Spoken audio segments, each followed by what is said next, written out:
everyone. I'm Melissa here, and welcome to your Melissa Moment.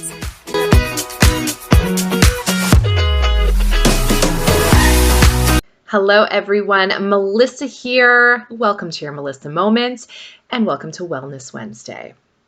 Today is a heavy day, and we're going to talk about possibly some difficult things for some people. There may be some triggers in here, so this is your warning. Okay. Also your reminder that I am not a professional in any sense of the word. Everything that I talk about here on my channel is either my experience or my opinions.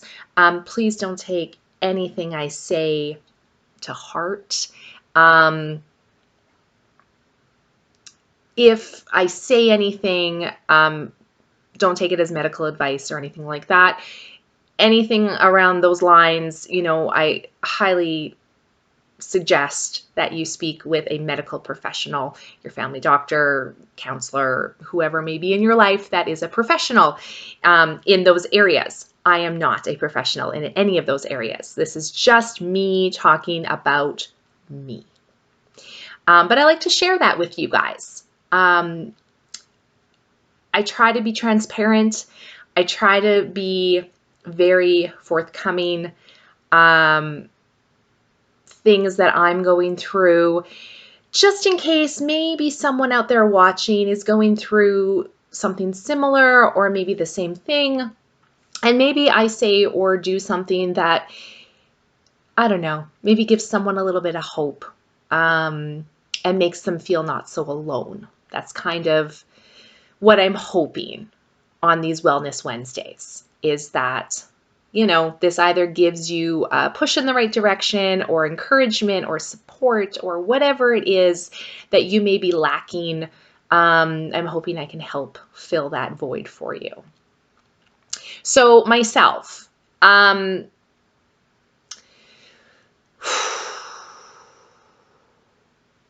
having a rough time, and I think I've mentioned this. It's not getting any easier. It's not. I have struggled pretty much my whole life when it comes to weight and health. And when I say my whole life, I mean my whole life. When I was born, let's head back there. Wow, that was a while ago. I was a very sick baby. I cried nonstop.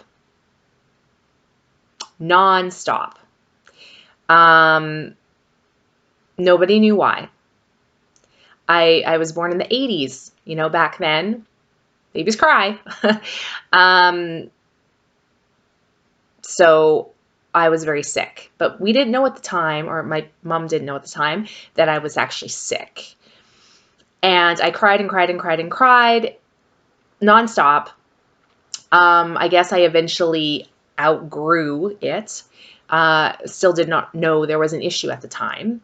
When I was 5 and in kindergarten, I was hospitalized for, I believe, 2 weeks, again with issues.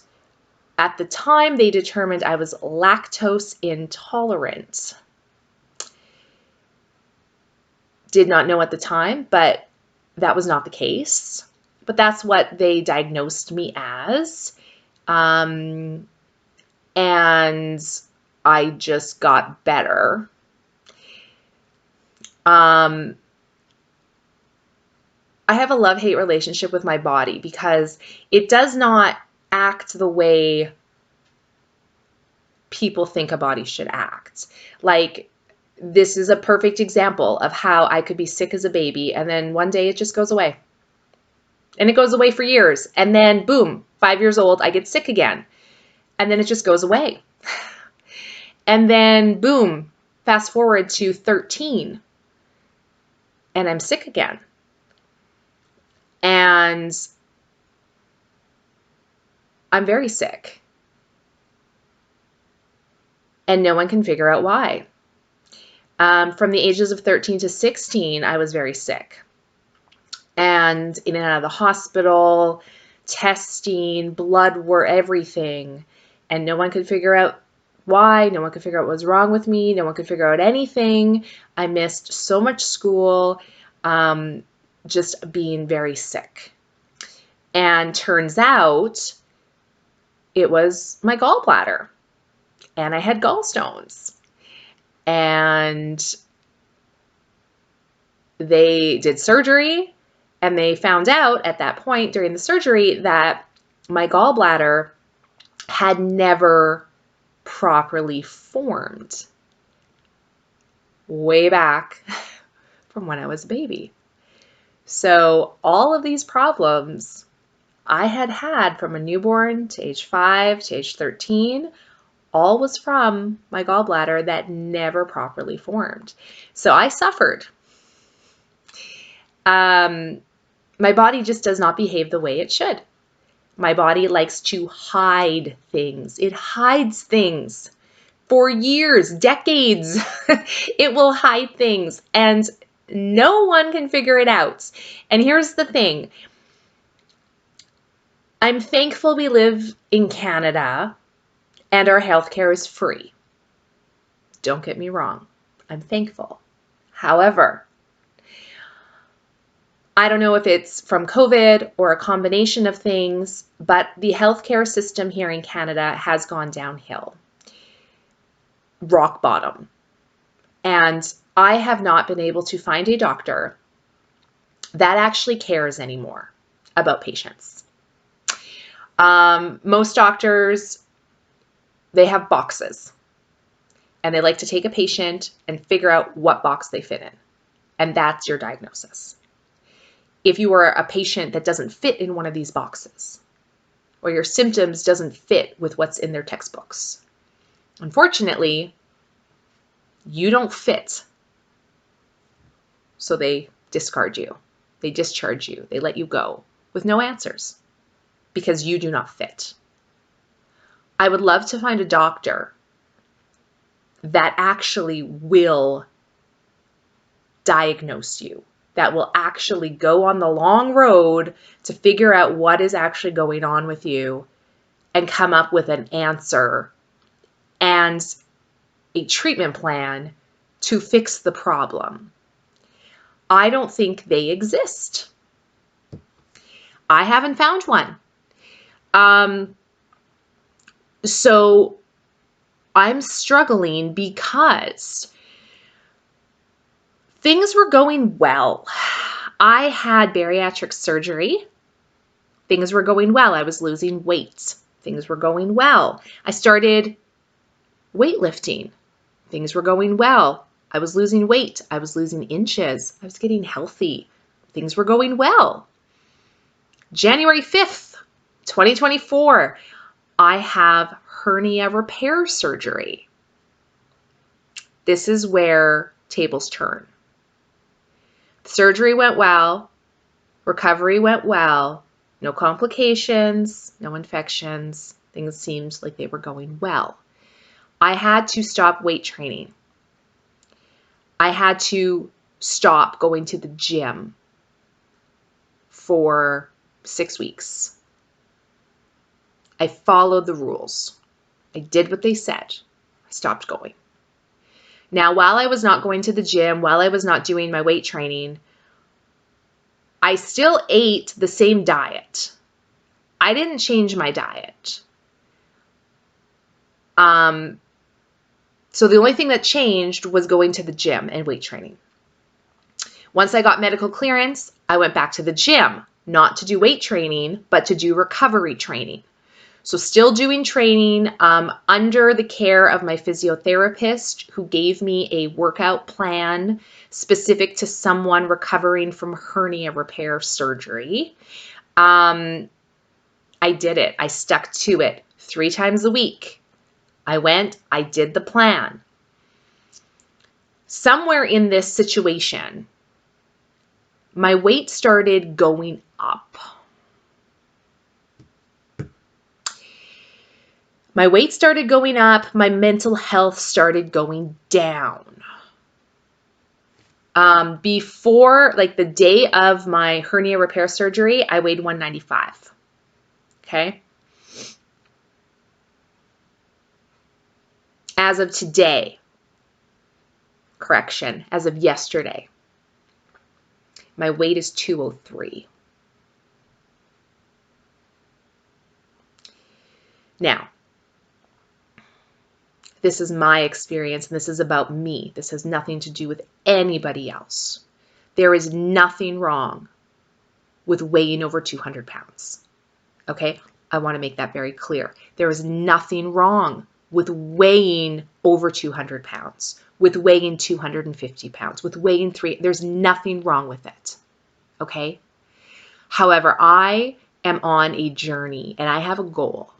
Okay? I know where I was. I know where I want to be. So this is purely me talking about how my journey is now going in the wrong direction. Okay? That is it. That is it. That's purely what this is about.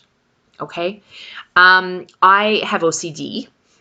So when I have a goal, I need to hit that goal. It doesn't matter what it is. My goal could be doing the dishes every day. If I don't do the dishes every day, my mental health takes a hit, okay? Because it affects my OCD.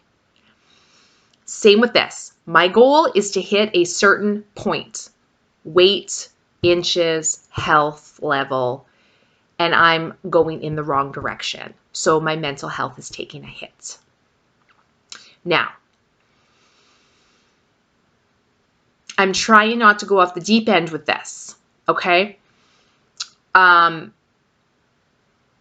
But I've gained weight and I don't know exactly why, because the only thing that's changed is the gyms and the weight training workouts. So I'm trying to figure it out. In the meantime, the only thing I can think of is it has to do with the food intake. Even though I haven't changed my diet, the fact that I'm not offsetting that with the weight training I was doing, which was way more intense than what I'm currently doing, I think that might be the issue. So my plan has been to switch from solid foods to protein shakes, water intake, vitamins and supplements temporarily to see if that will get my weight back on track. That's where I'm currently at. Now, next week, I get to go back to weight training, more intense workouts. So, we're going to give it a couple weeks and we're going to see if we can get back on track, because I have noticed my clothes are feeling a little tight. We don't want that. I don't want to have to go out and buy new clothes. I have lots of clothes. We gotta get back to where we were. And this is the plan. Now, I also know weight training days, I do need to consume more calories. So I am going to eat my regular diet on weight training days. Non-training days, I'm going to cut back and try to stick to protein shakes, whole foods, an apple, a banana, cucumber, like a whole food, nothing out of a package, nothing processed on my non-training days. Training days are a little bit easier in the fact that I can pretty much eat whatever I want. I'm still weighing out things. I'm still measuring things. I'm still keeping track of everything in my FitnessPal, because that will help me determine, hopefully, what the actual issue is here. Like, is it just my body being like, whoa, we were weight training and now we're not. What's happening? Oh my gosh. Danger, danger. We're going to have to hang on to stuff. I don't know. But that's my plan for now. So that's what we're doing. We're going to see if we can get back on track. We'll come back with an update after a few weeks, let you guys know where we're at. But it does take a hit on my mental health. And that's where we're at today, but that's okay, because we know where we want to be and we've got a plan to get there. So thank you so much for watching today's video. As always, we'll see you guys next time. Bye.